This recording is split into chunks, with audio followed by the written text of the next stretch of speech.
Come, walk down the winding path. Don't mind the spooks and monsters. They stay hidden within the trees.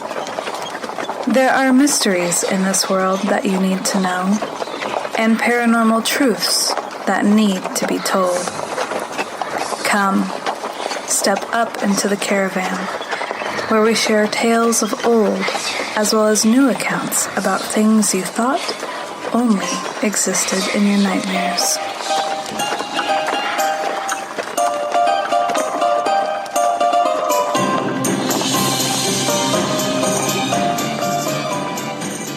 Hey everyone! Thank you so much for stepping back inside the caravan with me. This is Lady Anne, and on tonight's episode, Heather and I speak with Jacqueline Obsidian. She is a burlesque babe with a fascination and love for all things horror and unexplained, and just downright spooky. If you enjoy talking about the paranormal and unexplained, I recommend that you check out her Twitch channel at Jacqueline X Obsidian on Twitch. There she talks about unexplained phenomenons and just chills and plays horror games, and you can watch her get spooked and have fun. For more spicy content as well, as I said before, she does burlesque, so you can check out her OnlyFans at onlyfans.com/Rose Obsidian. And if you'd like to learn more about any upcoming performances that she may have, or what type of cool projects that she's currently working on, you can check out her Instagram, Jacqueline_Obsidian, and her burlesque troupe, created and full of fellow witches like herself, known as Bad Witch Burlesque Official on Instagram. Oh, no. To the complete opposite. Oh my God. I was going to give you a scenario then. Say you were at a haunted location and people had forewarned you to not go off by yourself. Would you? I'm already like looking at myself. I'm like, oh God, oh no. I mean, basically, upon the first 20 minutes of walking in while people are getting settled, would you slip off by yourself, unsupervised? Yes. Yes. Yeah. What a demon is your boy? Please take me home. That was exactly what I did. Yes. She flew me all the way out there. And we went to Fairfield County Infirmary in Ohio. So she flew out to Ohio and then ran off in a haunted location that she didn't want.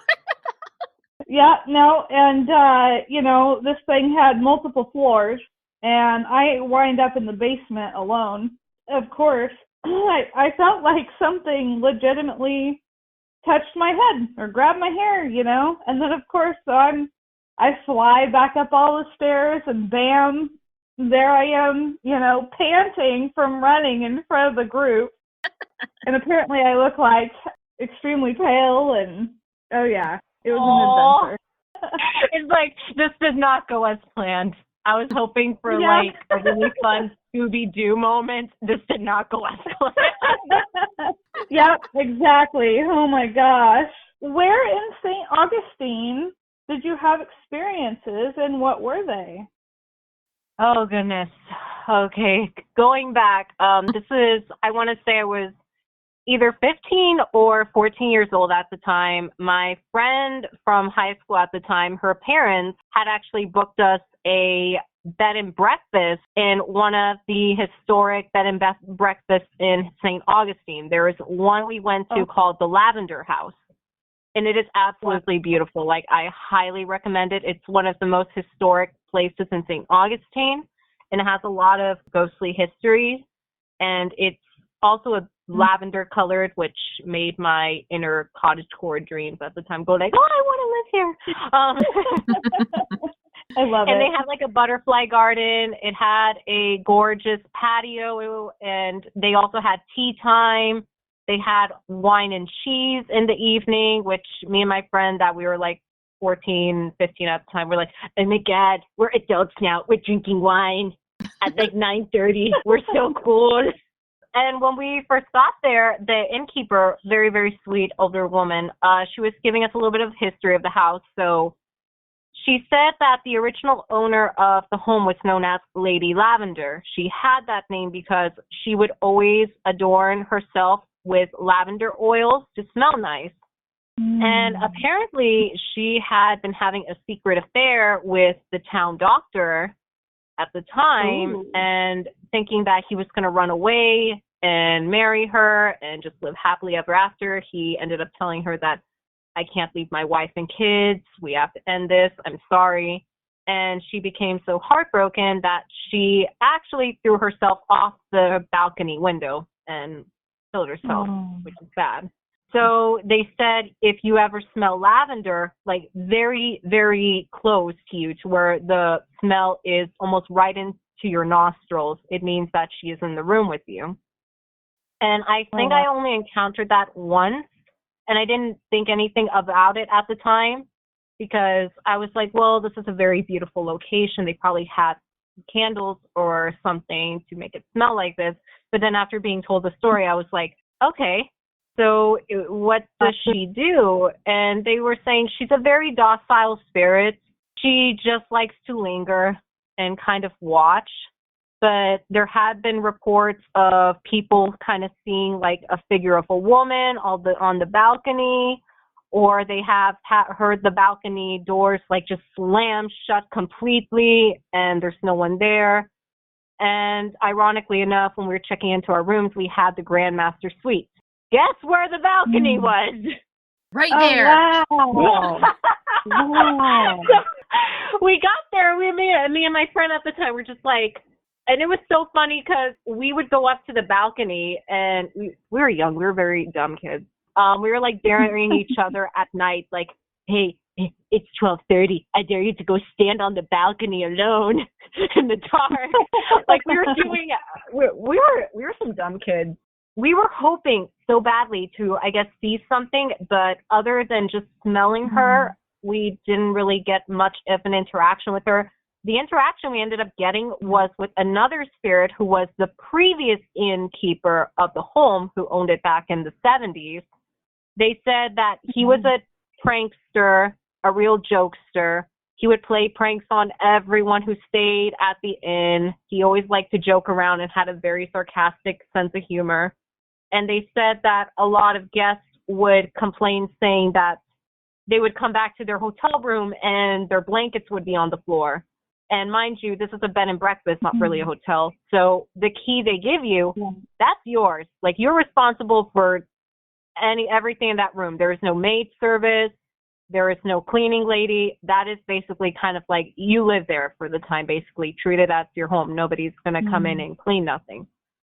So when me and my friends, we went to go see this little bistro that was about like a walking distance from the bed and breakfast, we came back and I told her, I was like, hey, Valerie, why are the pillows on the floor? And she kind of looked at me and she's like, I don't know. Maybe my parents put them there. I'm like, why would they put pillows on the floor? And so we put them right back on the bed, went back to doing our makeup, or I don't know what it was that we were doing at the time. We didn't think anything of it. We come back into the room. I look at her again and go, Valerie, where did you put the pillows? And she looks at me from the mirror and goes, I told you they're right on and there was nothing on the bed. And I'm looking at her, I'm like, okay, this is very funny, Valerie, quit hiding it. And she's like giving me a hard time. She's like, no, I didn't touch anything. I swear. I'm like, no, I know you're playing a joke on me. And I look under the bed, there are the pillows. So we kind of bicker back and forth for a bit on like who did what. We put them back on the bed. We go downstairs. We have some wine. Probably not a good story. We were like 15 and we were like having wine. Again, I'm not a good role model. Throwing that disclaimer out there. And we went back upstairs to get ready for dinner. And we had the key. Me and her parents had one set of keys, but they were out. I think they did like some little boat tour or something, because most of the time I know it's just me and her mainly just in the bed and breakfast by ourselves. So we go back upstairs and mind you, we had locked our suite. no one is allowed in our room, just us. We were the only ones who had that. And then her parents had their own key for their suite. So when we went back into the bedroom to go get ready for dinner and put on our little cute outfits, we noticed again, the pillows are once again gone. And this is when I started freaking out a little bit because I looked at her and I was like, you saw me put them on the bed. And she goes, yeah.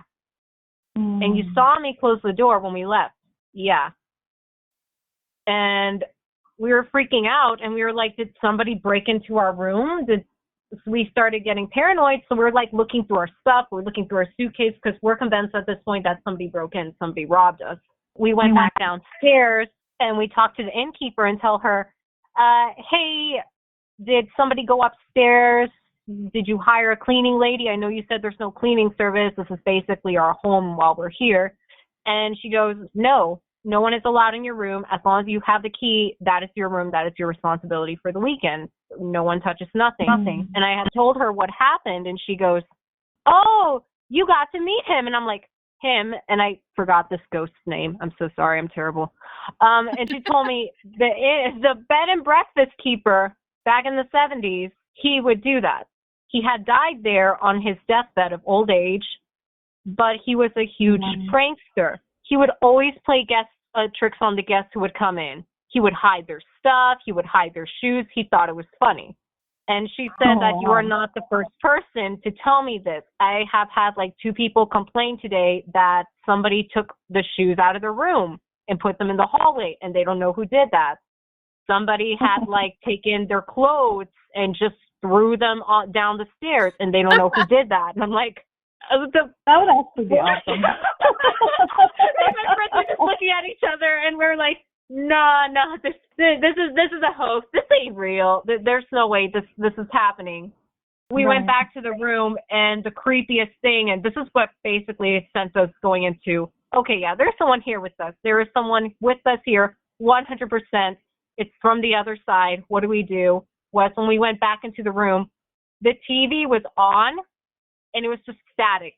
We didn't turn nothing on. We didn't even know the TV could turn on. And me and her just kind of looked at each other. We grabbed our purses, and we just bolted downstairs. We ran out of the bed and breakfast. We were, like, catching our breaths, like, oh, my God, you saw that too, right? You saw that too. And we're just looking at each other, like, trying to question, like, what is going on? Like, what do we do? And we told the bed and breakfast keeper once again, and she goes, he's not going to hurt you. I promise. He's just a jokester, but he doesn't hurt any of our guests. He'll mess with your stuff. He'll put it in weird places. He'll turn on the TV, but he's not going to hurt you. I'm like, that's cool. That's fine. And then that night when we came back, we were young kids. We were like maybe 14 or 15 at the time. And the whole time we're getting ready for bed, we were on our phones, and my friend is on her laptop, and we were like Googling like things we can use for protection against unknown spirits. Like, we were just so paranoid. We were like, it's 1 a.m, and we found there was a metaphysics shop. And I don't know if it's still there, but we ended up going to it the next day, but it had already been closed, and it wouldn't open until like 11:30 the next day. So we were like, oh, dang, it's 1 a.m. We can't go there. So we were looking up, and it said something about you can use certain herbs, certain plants, and certain oils against protection, and also salt. Well, we went down to the kitchen. We couldn't find the salt, so we found little salt packets. And we opened them up one by one. And I remember we made like this little salt packet like circle, and we were just opening them up and like putting them like around our bed and stuff, like, okay. And we're looking at each other. I'm like, should we say something? And I'm like, is there a spell? Is there some, like, we were so clueless. That this was before I had like any knowledge of what paganism was, what Wicca was, what any of the witchcraft was. I didn't start getting really into it until I was 17. And we're just trying to like figure out like what we can do. So we're just making this little tiny circle of salt using salt packets around our bed. Hoping it'll do something. And I remember we slept like that night. And the thing that really scared us was out of nowhere, we heard what sounded like basically if you were to throw something heavy down the stairs and it like hit the wall super hard. We heard that in the middle of the night. And I remember we both just bolted up out of our beds and we just looked at each other and went, nope. And we ran out of our suite and we ended up sleeping in like the main little lobby area where they would have tea time. We just brought our little blankets downstairs and we just cuddled in a little pile because we were so paranoid. We were like, and it was so funny because the next day we woke up and we went to go get breakfast and we were the first ones there for obvious reasons. And the bed and breakfast lady is like, wow, you guys are like here on the crack of dawn. It's only 5 a.m. I'm just putting out the oatmeal. And I'm like, yeah, we got up extra early just for this. No other reason at all. No reason. Just for the oatmeal. Oh, goodness. Oh, my God. We ended up going to the metaphysics shop the next day, and I don't know if it's still there in St. Augustine, and I really wish I remember the name. This was like back in 2010 or so, and I know that's weird for some people to be hearing that, being like, 2010 was that many years ago? Yes, it was. Unfortunately, no. But we went into the shop, and we were looking at different stones, and we had a beautiful conversation with the young lady working the shop at the time, and I don't remember what exactly we had bought, but it was this type of oil that my friend ended up getting. I cannot remember the name of it. Maybe you remember, but it was an oil that she said if you anoint yourself with it, it's supposed to give you protection against evil energies, like negative forces. I think it was a certain type of flower. Gardenia. I know it had gardenia in it, but I don't remember what else it had in it. But I know it's supposed to be for purification and like just having good energies around you to keep away like evil energies. We ended up buying some salts that they had there too. That's what I ended up getting, and I was like, the salt has to work. Salt has to work. I'm sticking by this salt. Right. I know it's going to work. But it was only like the first 2 days that we had that encounter with him. And then the rest of the time, we were just like, okay, if we let it show it bothers us, maybe the spirit is going to feed off our energy because, remember, he was a jokester and he got off to annoying people. Like, he thought it was funny. Right.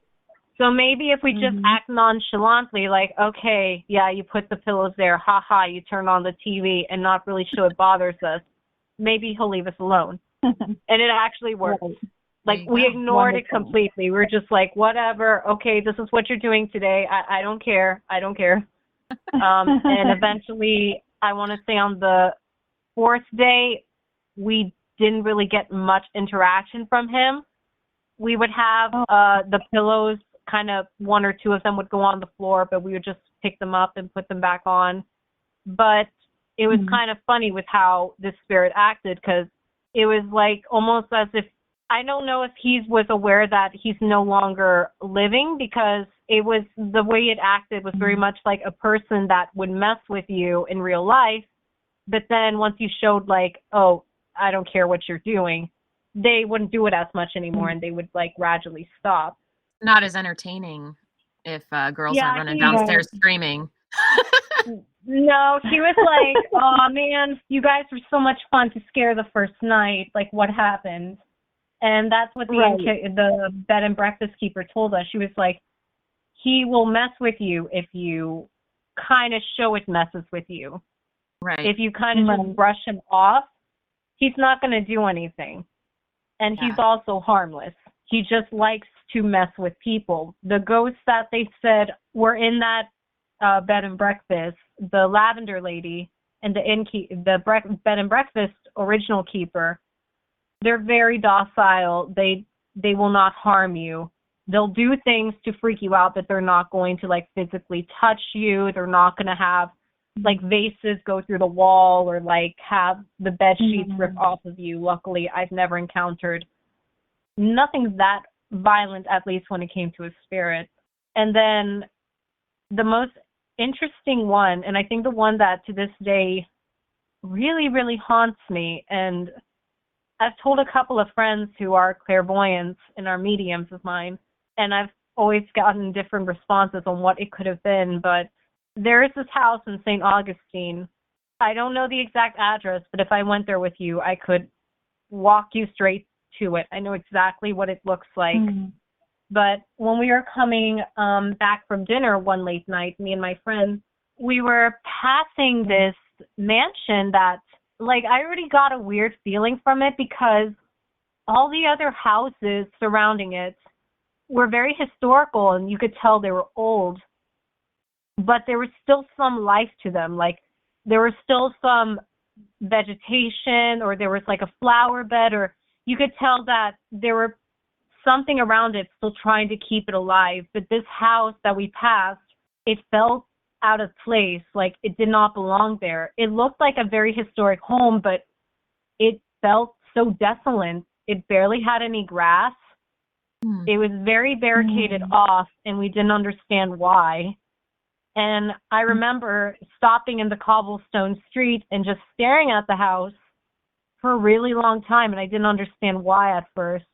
And then my friend looks at me and goes, "Hey, are you coming with me? Come on, we're going to be late for our dinner reservation." And I'm just staring and going, "Do you get a weird feeling of this house?" And she looks at me and goes, "It looks very empty, and the windows are very dark, but other than that, I don't really see anything else of it other than it looks very desolate." And then out of nowhere, there was another couple passing the cobblestone walkway with us, noticed that I'm looking at the house, and the woman goes, "Oh, you got the attention of that house." And I'm like, "What do you mean?" And she explains to me, that house is one of the most haunted homes in the historical district of St. Augustine. No one is allowed in there. Ghost Hunters International got denied access to this house after what happened with one clairvoyant who attempted to visit it. Since then, they don't allow anyone into that home. Whoa, what happened with the clairvoyant? Now I need to know. Well, they didn't want to go into detail, but they said that whatever happened with her made her want to stop doing what she did for good. And I asked them, like, we could do some research. What happened? Like, well, what does this house do? I don't get much of an energy other than alone, forgotten. And they're like, well, that house, they don't know exactly what's causing the energy it perceives, but that energy you're feeling, a lot have felt it. And it's even worse when you're inside of it. That home, for some reason, since it was built, they don't know if it's where it's at on the land, if it was like on if it was a sacred burial ground, or if it's maybe like an entrance to another dimension. They don't understand. There's been like so many different theories from different mediums, psychologists, like paranormal researchers, but they said since that home has been built, everybody has died inside of there in the most horrific, painful manner. Women who would give birth in the home would die a very, very painful childbirth, and the child would be born dead too.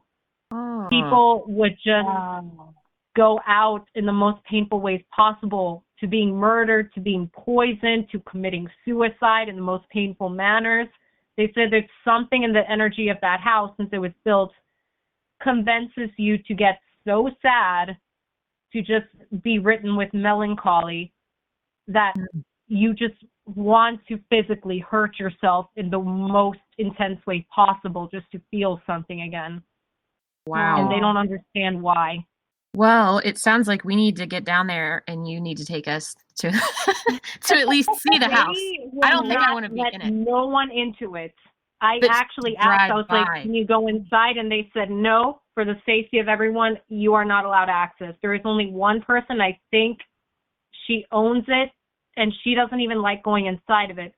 The only thing they like doing is they will have a priest come by and bless it and leave a Virgin Mary statue on the outside of the house, because that's how scared they are of it. I don't understand why they don't demolish it then, if they're like that. It's very historical, and the Historical Society, because of when it was built, will not let them touch it. Oh, well, there you go. Wow. I found But that they said the worst area in the room is the basement. They said, like, that is where everybody who has gone in there right after they came out, they were not themselves again, like mentally. They were put in the worst mental state of their life, and they don't understand why. And they said that's how the house is. They don't know what energy it gives off, but it gives off an energy of just very intense sadness, that you just want to give up on everything and you want to take everything out on yourself in the most brutal way possible. Wow. Or it'll cause you to somehow end your life in there. If it's not by your own hands, it'll be by something in there, and they don't understand why.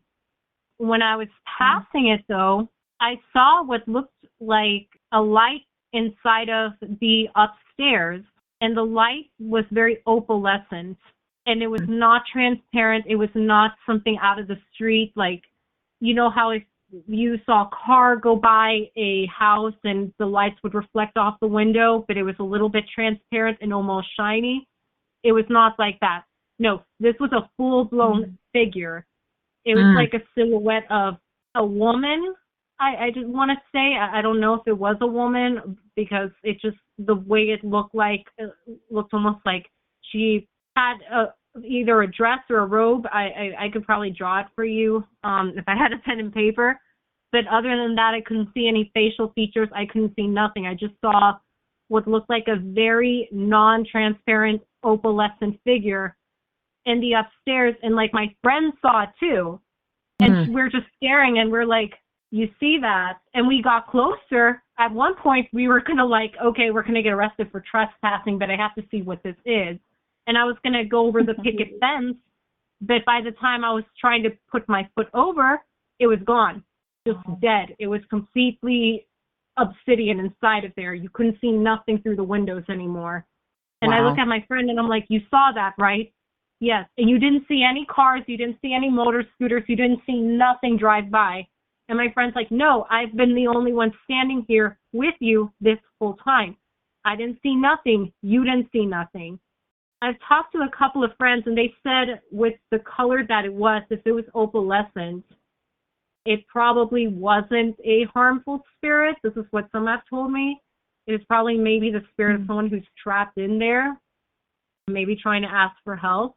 Or some have said it's because of the opal color was kind of pinkish like a very opalescent light baby pink, the very, very bright. Could also signify maybe a child, because children did perish in there as well, unfortunately, from what I was told. I try and talk about this and I try and make sense of it, but there was no way that could have been faked. Like this, you could not see through this. This was such a bright light, and the whole house was dark, and that whole entire area where that was at just lit up out of nowhere, and I could see it. And when I tried to get closer, it was like I turned my eyes away for 1 second and it was gone, and I never saw it again. And then as I got closer up to the house, I looked and I saw the Virgin Mary statue that was in the window. It was like a tiny little, I want to say about 12 inches tall little figure that they had placed into the windows. So it's like, oh my goodness, they actually do come by here and they leave holy offerings to, I guess, reduce whatever energy is inside of there or something. But wow, that's intense. Really? That's the memory that I think of all the time. Like when I think of St. Augustine, that's like the first memory is that house. Right. When we went by it in the day, it didn't have the same aura as it did at night, but you still couldn't see inside of the windows, which was strange. It was still so dark in there. Like, I don't know if they're tinted or what, but you still couldn't see inside of the house, even during the day. It was just pure black. Like you were looking at a black TV screen. Nothing. Wow. So I don't know if they did that so others can't see inside of it, or if there's another explanation for it, but it's like one of the things that I remember that haunts me a lot thinking about St. Augustine was just that home in particular, that I never had an encounter like that. And I don't know if that was what that type of spirit that was, that opalescent figure, if it was trying to ask for help or if it was signaling to me or something, or what it was. Did you ever go back through over the years to just like check it out? I've been wanting to. I haven't been back there since that trip. It's one of my favorite places in Florida. I haven't been able to go back, and it's sad. But I really want to go back there again because I have to know what happened to the house. I'm so curious about, like, why does it have the history that it has? Sounds like something intriguing to investigate, to find out more about the land before the house was built, and then to look and see who all the owners were, and were the owners into any part of the occult studies or anything like that, and just to kind of, fall down that rabbit hole. That's what I was thinking, because when I would ask locals about the home, that's another strange thing. I would ask some of the locals about the house. No one wants to talk about it. That's always worrisome. Yeah.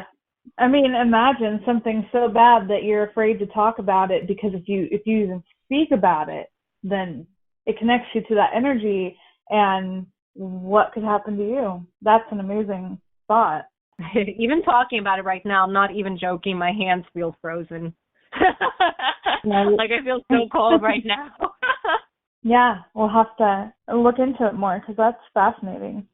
Now, were these two stories, the first kind of otherworldly encounters that you've ever had? No. When I was a child, I've been trying to get better at it as an adult. I used to be so good at it as a child, but I feel when you're a child, different energies expose themselves to you so easy because you are a child. So you're not able to quite differentiate, like, is this real? Is this an illusion? You don't even know what illusions are. You are just very pure at heart and just seeing the world for what it is.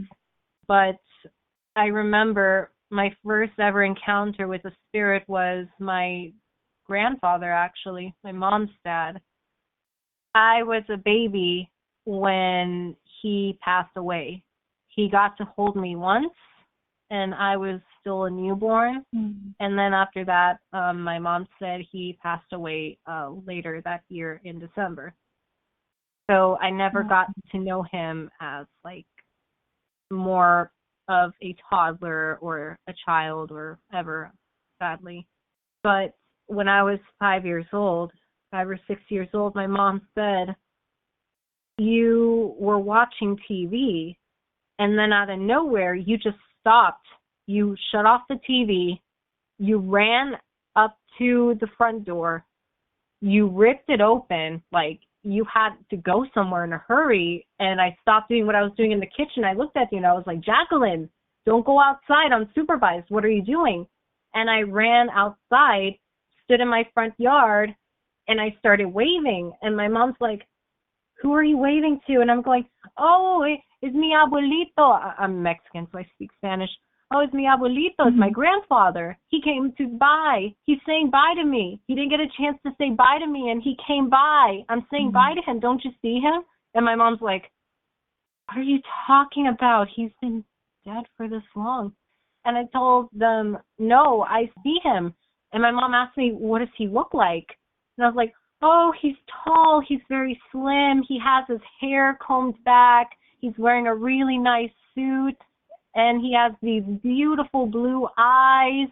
Oh, and he has like hair that's kind of grayish, but it's so nicely combed back. And he has really nice like dress shoes on. He's waving to me. He's saying goodbye. And my mom's like, mind you, the only memory I had was him holding me as a newborn. Right. But the way I described him, my mom's like, I had never shown her a picture of him, ever. I did not know what he looked like. And I was telling her, he's waving to us. You should wave too. And my mom, I just remember her just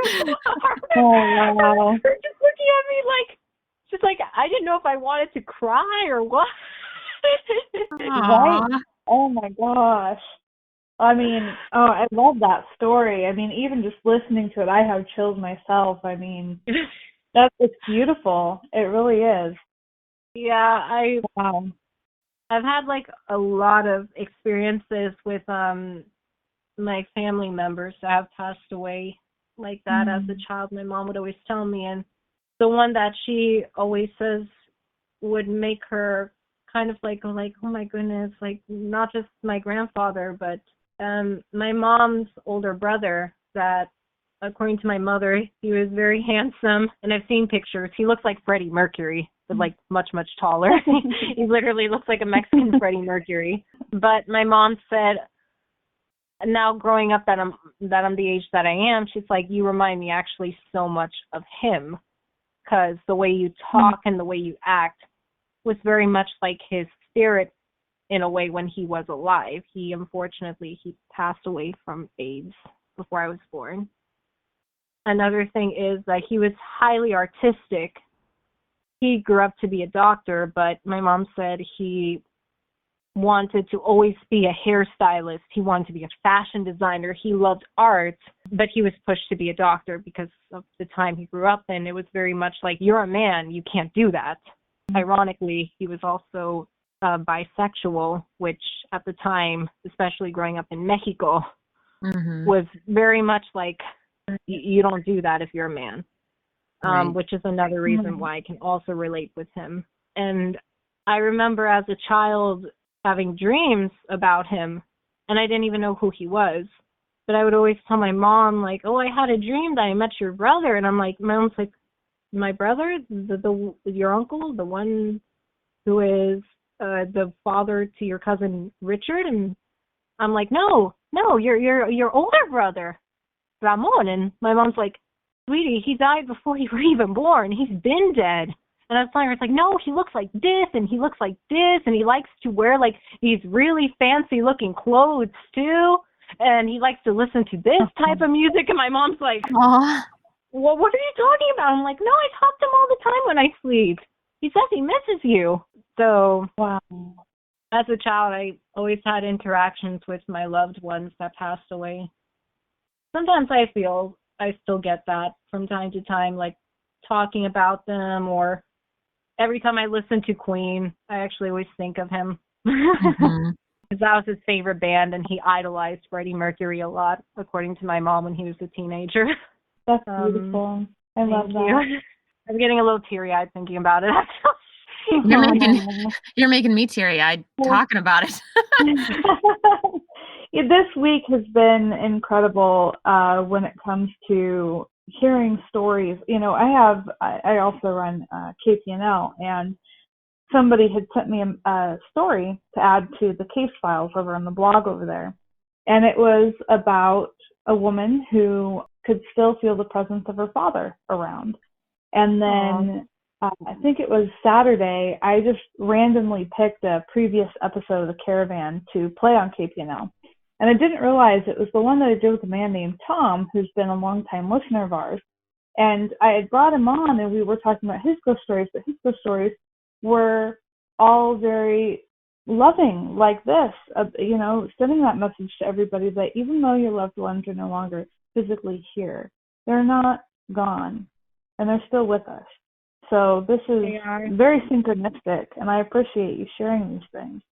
Thank you. It's nice to talk about them, to be quite honest, because, like, other than my mom or my best friend, who's also a medium, I don't really talk about it because I kind of get really sad sometimes, because then I realize how much I miss them, and like how I didn't get a chance to really know them, because I mean, I was a baby, but you know what I mean.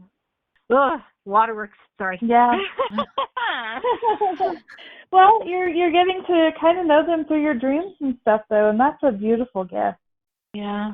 I've had a lot of lucid dreams, and that's another thing of mine is my dreams. My dreams are oddly sometimes translate to real life. This is recent, and this just happened. Funny that we're talking about dreams. One of my friends recently got a job, and I don't know why I dreamt this. I have no idea why or what put this thought in my head, but I had a dream, and I was dreaming of the Mummy ride at Universal, know, and I don't know why. I guess like I miss going to theme parks with my friends, and I was dreaming that when I got off the ride, she was one of the people that greet you when you get off the ride. And I looked at her and I was like, oh my God, I didn't know you worked here. And she's like, yeah, I just started. And then literally the next morning, I get a text message from her saying, I got the job at Universal at Attractions. And I'm like, where are you going to be? And she goes, Mommy. I was like, wow. Oh. And I told her about this, and she's like, why did you dream that? I'm like, I don't know. I don't know why this came to me. But I had a dream that I saw you getting off the Mummy ride at Universal.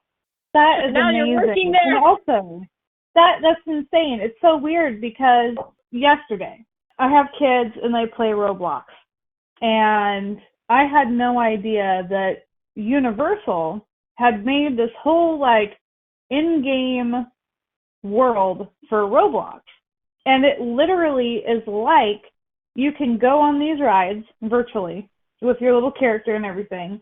And one of the ones that we had just did yesterday when I found all this was the Mummy ride. Oh, wow. Oh, I also have a lot of haunting experiences too at Universal. I forgot. At Universal? Really? What? Universal is very haunted, actually. No, where it's seriously? built on is actually Native American sacred land. Man. Seriously? Yeah. Oh my God. Some of the areas are actually Indian burial grounds. Chill. Cat in the Hat being one of the areas. Wow. Actually, the entire Sioux land is that area. Like the entire area of Sioux, that's on an Indian Native American burial ground where they also executed a lot of Native Americans. That's why I always get such a weird feeling going through there. And ironically, that's the kids section. So what have you experienced there? I have a couple of weird Universal stories. Hopefully Universal Studios doesn't listen to this and it's like, here's a cease and desist letter. So for the sake of not getting this podcast with a cease and desist letter, we are going to call it Florida Studios. There we go. We're going to call it Florida Studios. Yeah. So I always would have a very weird feeling going through the child's area of the park, specifically the Dr. Seuss landing. I never understood why, but I always picked up on like this very uneasy energy, especially going on the Cat in the Hat ride. I never understood that. I couldn't explain it. It was always like paranoia mixed with unsettling of a vibe. I couldn't quite describe it. And then my best friend who worked in Universal in the early 90s told me that because of where it was built, she's like, you know, that's actually an area where they executed a lot of Native Americans. And I'm like, what do you mean? She's like, that's why you're feeling that energy, that it's not a very good area and it's very haunted. And one of the things that she showed me, and I will ask if she can send me this picture because you look at it and you get like the worst thing crawling up your skin. You get pure goosebumps. Mm-hmm. And she at the time worked in the Grinch store doing the photo op where you could take pictures with the Grinch. And this was back in the 90s. And she specifically worked for Kodak back when Kodak was like the biggest thing. Right. And she said that Kodak in the 90s did not have all of the photo advances that we have now in 2021. It was very standard. It was very minimalistic. There wasn't a lot you could do other than click, take the picture, take them in the room, get them developed by putting them in like the stuff and then they upload. It was very old school. And she said one of the pictures she took, she went ahead and did the protocol with Kodak, and she had her manager at the time pull her to the side and was like, is this a joke? And at first she's like, what do you mean?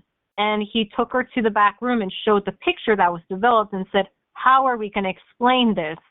And my friend looked at the picture at first glance and didn't think anything of it. But then when she looked even further, you see a picture of the Grinch sitting in the windowsill that they have in the little Grinch store. And then in the reflection of the windowsill, you see what looks like to be a man and a woman dressed in colonial style, like a wardrobe, and then what looks like to be someone hanging in the background and them smiling. Wow. Like, I'm talking about this and I can feel like the hair's rising up on my skin. And mind you, this was the early 90s. They did not have any way. She's like, hand to God, we did not do Photoshop on this. We didn't have the ability to do Photoshop, especially like that. We didn't have the systems. We didn't have the technology. Have you seen the 90s technology in the early 90s? We could not do that.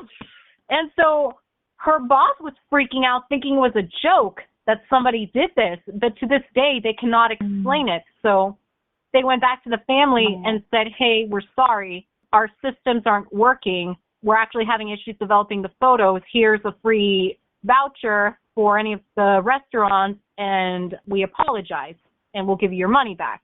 So the couple was like, oh, okay, we get it. But my friend's manager looked at her and went, you don't tell anybody about this? And just gave her the photo. He's like, I don't care what you do with it, but we don't talk about it. And she still has this photo to this day. And she swears up and down, and I believe her. She's like, there is no way we could have done this. Like, there was no way to do the technology. There was no Photoshop. There was no, like, advanced, like, high-tech cut and paste, insert image. It was Kodak from the 90s, like, early 90s. Kodak, you just literally shake them and took the picture. Right. What more could you do? Man. You see this, and she told me that's why. And that's why that place is very haunted the way it is in that area. That's why you get that very unsettling feeling when you walk through it, because that's what it used to be. That's heavy. My friend still has the photo. I can see if she can send it to me, but it honestly, it terrified me looking at it. It really terrified me because you can see it clearly in the reflection of the window, what it is. Right. And like I said, it's ironic because that's Seuss Landing. Not seriously. No, don't sue us. Don't sue us. Florida Studios, please don't sue us. It's you know what Landing. It's that area. I think that the better option would be to give free tickets to have us prove it wrong. That, to show us it's safe here. That's the better option, I think. Yeah. The other part of Universal also, and this came from an account of my best friend, her sister worked in this restaurant there, and it's still there to this day, and people have actually done videos about it on YouTube. You can even look it up. There's articles. The fish restaurant, that's where I believe the Jaws ride used to be. It's now, I think it's called something else, but there's like a little seafood restaurant that's right on the little man-made lake in Universal Studios. That actually is one of the most haunted restaurants in Universal because of the horrible tragedy behind everything. And they said back when Universal first opened, the main chef of the restaurant was very, very stressed out, and her husband-to-be broke off their wedding with her, and heartbroken, she went up to the attic of the restaurant and hung herself. Goodness. Wow. And they said nobody to this day likes to go up to the attic of that restaurant or clean it, that it's the most violent spiritual energy ever. It's very angry. And my friend's sister, her now husband, was a janitor for that restaurant, and he was scheduled to clean the attic. And one of the janitors there, who was older and had been there for a couple of years already, told him, "You're going up to the attic?" And he was like, "Yeah, I'm just going to clean it and then I'll leave." And he just kind of laughed and walked away, and he's like, "Well, what was that about?" So he went up to the attic. He saw that it was very dark, desolate. It was not a very good energy, but he didn't understand why. He went to start cleaning it. Out of nowhere, he said the door slammed behind him and locked. And at first he thought it was someone playing a prank, and he got scared and he started banging on the door, screaming, "This isn't funny. Please let me out. Please let me out." And then out of nowhere, he said things on the shelf started falling, started being thrown against the wall. It was the most terrifying thing that ever happened to him in his life, and he couldn't explain it. He just kept banging and screaming and crying for somebody to let him out of that room. And finally, when everything just calmed down, the door opened by itself, and he said he had never run out of a place so hard. He doesn't even remember opening the door. He doesn't remember putting away the mop. He's like, no, I just bolted out of there. Like I was the Flash. I was like, no, so much no to this. And he had to find a payphone to call my best friend's sister that he is now married to. And again, early Florida studios, payphones, no cell phones. Right. So they had to find a payphone to call her. And I remember my friend's sister telling me that she heard him on the phone crying, saying, go to the car, lock the doors, wait for me. Do not go anywhere. Just stay there, wait for me. Don't talk to anyone. And she's like, what happened to you? And he's like, I can't talk about it. I need to get out of here right now. And he never wanted to go back to that restaurant again. When they would ask him, hey, would you want to take a shift and clean? He's like, no. And then finally he learned from one of the older janitors there, that's the most haunted place. None of us like to clean that attic. No one likes to clean that restaurant because of what happens after midnight. That's what happens. When she passed, she was very angry. So her spirit lingers there, and specifically in the attic for reasons. So she's very upset. And he says that's not the first time that they've had an incident like that. There's been other Universal employees who said they've been scratched, they've had their hair ripped out, they've been thrown. Wow. Yeah. I have never I've never heard of all of this happening down at Florida studios. But now I'm going to have to look this up because it sounds like there's going to be plenty of stories from lots of people. I mean, you think of the number of people that go through there and just work there, like you said, just to keep it functioning. Oh, man. Right. See, and it reminds me of that hotel here that I was telling you about that I wanted to go to. And even though historically it's been shown that it's haunted, and there's been people that have been there since it's changed hands and renovated recently that have shared their stories about being there. When I contacted them, they're like, nope, it's not haunted. We don't want any association with this because it'll give us bad business and everything. So, so this is, such a big name like this and have these things associated with it. Yeah. I'm curious. Maybe they don't want those darn ghost hunters there. Maybe that's what some of these places, we don't want your kind here. I've noticed that with a lot of places. They get like the news of, hey, this might be haunted. They're like, oh God, we don't want those kids here. Get out of here. And it's like, dude, just let people have fun. Like we're being peaceful about it. We're just wanting to see what's going on. Well, and they could, I mean, it's something that they could do for their business if they play it up if they right. know how to market it. Yeah. Nothing to shy away from. No, and I agree with that wholeheartedly.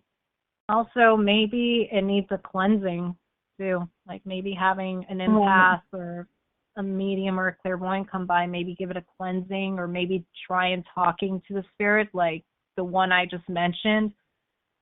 Probably, like, I don't know. I wouldn't try reasoning with the spirit like that, but maybe someone who's a little more advanced could be able to at least maybe help her pass on. Right. I mean, it's sad, like, with how she passed, that it came to that. But, yeah, that's what I've heard, that restaurants, specifically in Universal, they will not let you go upstairs at all. Like, nobody likes to go upstairs and clean, especially after hours. During the day, they said it's fine, but at night, it's a whole different other story. I got to look these up. There's got to be lots of people that have these stories written out. Even just blog posts, and see what's out there.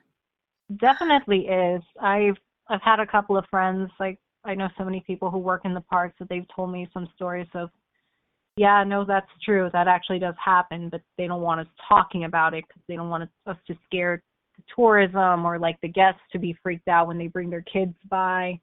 And another thing, I don't know if I can find a video on this. A while back, I found this video online that was talking about an area of Universal where they originally were going to build the rest of the area for Jurassic Park, because they said the Jurassic Park in Florida Studios. You know what? Universal. If you really want to come for me, you know what? I am very broke. You would give nothing. But in Florida Studios, I twitch.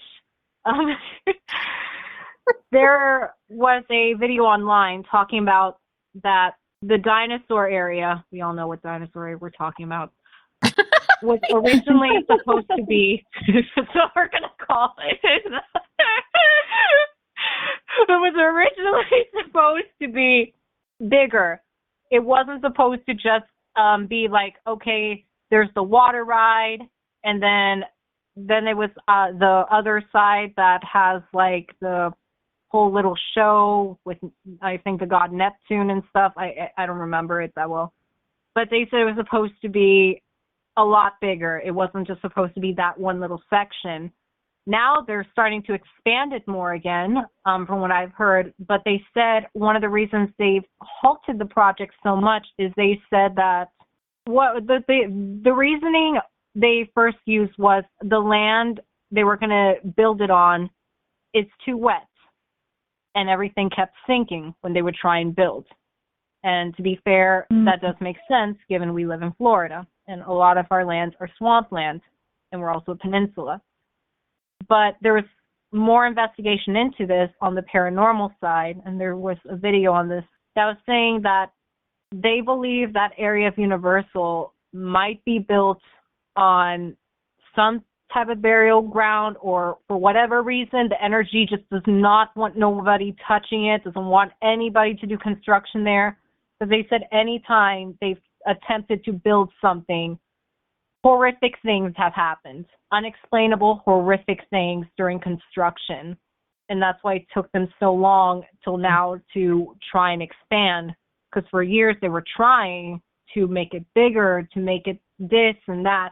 But they said that whole entire area at one point was going to open, and they had rides, and they were like, oh yeah, let's unveil it to the public, we're good.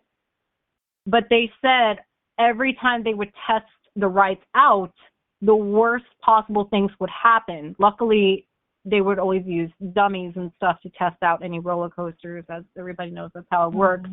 But they said the way it would just not work would be like, oh my God, if a natural person was riding this, it would have been like Final Destination pretty much. Like it was that bad with how it would turn out. But Right. that was with every little thing that they would try and do on that land. But it was only that specific part of the land in Universal. Everything else was fine, but they said, we don't know why. That area does not want us touching it, and has made it very clear they still don't want us touching it. Wow. And That's there's crazy. been rumors that area from this day, it's not where the new coaster is at. They said it's much farther into the park, but that area is abandoned, but it looks terrifying. Like it looks like an abandoned junkyard. I don't know if it still looks like that, but when I was watching the video, they were saying you can see like old dinosaurs. You can see like that they were trying to build something but had to stop right away. And it's very eerie and unsettling to walk through. Yeah, I can imagine. Something else. I'm seriously going to look into all of this. Like, Yeah, no, I'm fascinated. There's a lot here. I wanted to thank you for taking time out of your evening to call us and tell us these awesome stories. And I wanted to ask if you would be willing to come back sometime and record another episode with us for our patrons on Patreon. Definitely. I would love to do that. Oh, very quick. One more final story, and this one is actually kind of funny. So I just finished really Yeah, you're short. fine. And ironically, this happened during Halloween Horror Nights. I want to say 2017. No, not 2017. 2016. 2017 was when I was working. Me and my friends were getting on the ride Men in Black. And I was wearing a dress that had the Ouija board on the chest. And it was really cute. And I was getting on the ride, and the kid who was helping us like get latched into our seatbelts, pull down the safety bar, looks at me and makes a kind of a smart alecky joke and goes, "Oh, a Ouija board. Careful not to cast any freaky spells on us."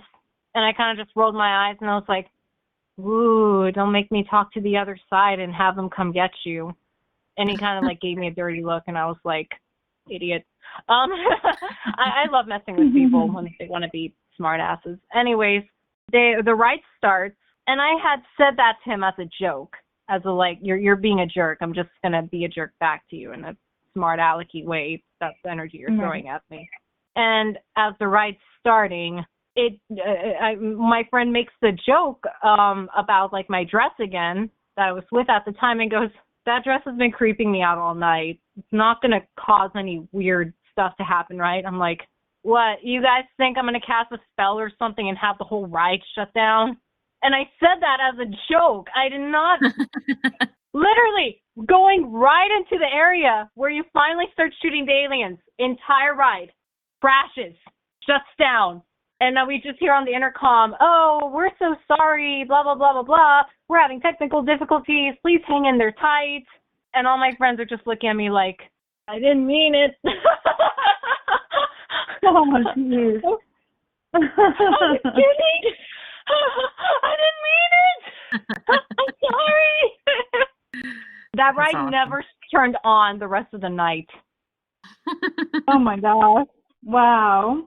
I'm not making this up. I am not making this up. It was just me and my friends were just dumb, and I didn't mean what I said. I said it as a joke. Like, I was annoyed that I said it back as a joke, and then it actually happened, and I'm like, undo. See, I am not a ride goer. I don't ride the rides at anything. Whether if I was to go to Disneyland, I'm just not a roller coaster ride person. I guess it depends on the ride. And I was much like, when I was in my teen years, in my earlier 20s, I was like a huge roller coaster junkie, and I couldn't get enough. Now I'm like, hold on, I have vertigo. I need to sit down. Hold on, Right. I have nausea. I need to take my pill. Hold on. I'm like, oh no. I'm like, what's happening to me? I used to be cool. Now I'm like, I can't go on a single ride without having to be like, I forgot to take my tablets for the nausea and vertigo. Hang on, I gotta sit down. Or hold on, guys, that gave me really bad whiplash. You guys go on without me. I'm fine. I'm like, yay. Yeah, I hear you there. Oh my gosh. Yeah, no, I mean, I like to do them if my body can, but lately it's been like, you're not doing this anymore. I'm like, okay. Yeah. But yeah, that was my quick little funny story, because literally I love it. I did not mean for that to happen. I don't know if I like spoke to the universe or the other side and they took it seriously, but yeah, I kind of felt bad because my friends were just looking at me with really dirty looks the whole time they were getting off the ride. Like, oh, like I didn't do it on purpose, Right. guys. Well, I enjoyed it. I enjoyed all of your stories, and it's given us both, Heather and I, so much to look into, and gosh, rabbit holes all over. I'm excited. Yay! So thank you, and I cannot wait to have you come back on with us. Oh yeah. I cannot wait either. I'm so excited. Good, yay! Also, if you have anywhere online that you would like people to find you at, I know that you have you had a burlesque group that you're a part of. You've got your Twitch. Yes, I am Jacqueline Obsidian on Twitch, and I am part of a burlesque troupe in Orlando called Bad Witch Burlesque. If you're really into hard rock or alternative type of styles and music, and you just really are into the whole horror, spooky genre, I highly recommend you check us out. We put on really great shows, and it's all a team of women supporting women and just creating like one of a kind, like digital masterpieces. Right now our shows are digital online, but we are working on trying to have our safe social distancing live show hopefully soon. And I'm also Jacqueline Obsidian on Instagram. I also have my link tree in my Instagram bio, which have all of my other links that you can follow me at and check out my cool content as well. Perfect. Awesome. Yay. Thank you so much. Thank you, beautiful ladies. This was awesome, and this was so much fun. Really gave me something to look forward to. Thank you. Awesome. Of course. Well, we can't wait to talk to you again soon. Thank you. Alrighty. Bye. Good night.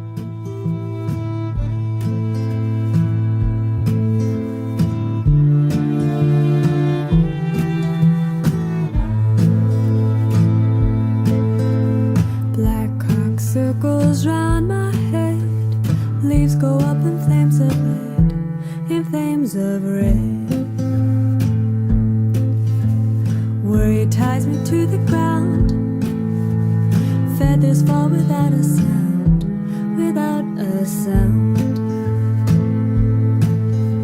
Burn on, dear flame, burn on, there's a light in the fire. Burn on, dear flame, burn on. The black heart calls to your deepest desire.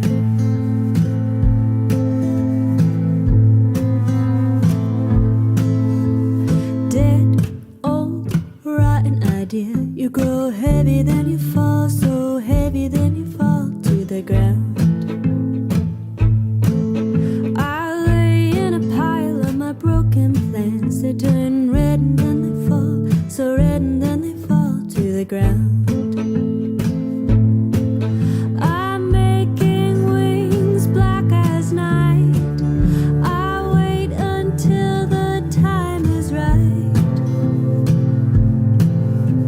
Burn on, dear flame, burn on.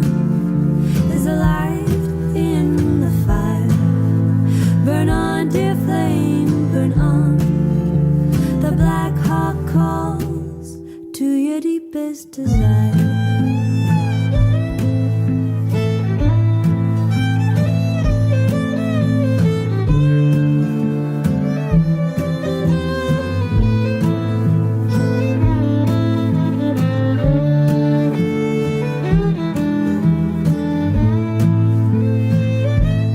In my dreams I am flying high, high, high over the hill, and I see down below me the twist of the river, green grass lay still. And from the ground I rise, lift up my arms, spread feet wide. Burn on, dear flame, burn on. There's a light in the fire. Burn on, dear flame, burn on.